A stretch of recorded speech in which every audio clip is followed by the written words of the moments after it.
We're all told to work hard in school so that we can get into the best colleges or universities and be successful.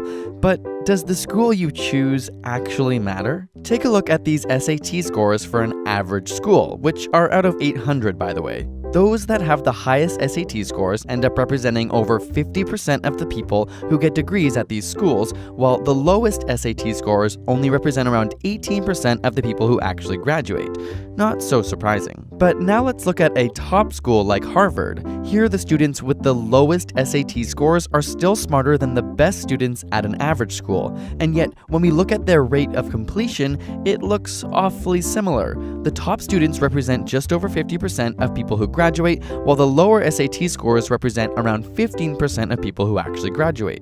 Wait, what's going on here? This phenomenon is known as the big fish, little pond effect. Simply put, we compare ourselves not globally, but to our neighbors or people who are in the same boat as we are. As a result, students at top schools compare themselves to their brilliant peers, and if you're in the bottom half of your class, you're likely to have feelings of inadequacy, even though compared to the rest of the world, you're at the top. Who do you think has a higher incidence of suicide? People who live in developed countries that declare themselves as very happy like Switzerland, Denmark, and Canada, or those which describe themselves as unhappy like Italy, Greece, and Spain? The happy countries. If you're depressed but everyone around you is also unhappy, you may think of yourself as normal, as opposed to being stuck around people who are happier than you. Similarly, if you're very intelligent at an elite school, you may end up being a little fish in a very big pond, and feeling as though you're at the bottom impacts your confidence and ultimately your motivation. Need more statistics?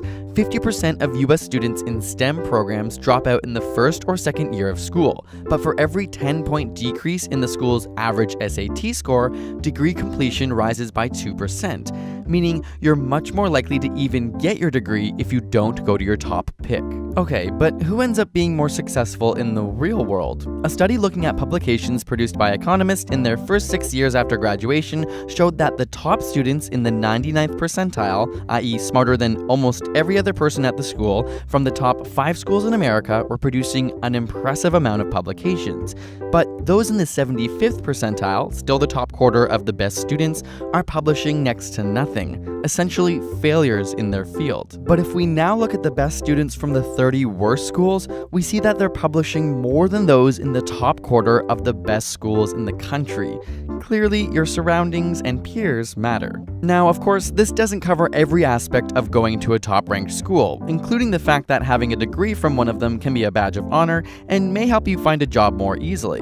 But that's if you ever even graduate. So when you're applying for school or even at your new college, keep in mind that whether you go to the best or worst school, the formula for success is mixed. Remember the importance of confidence in your abilities and how being a big fish in a little pond can sometimes be more important than your school itself.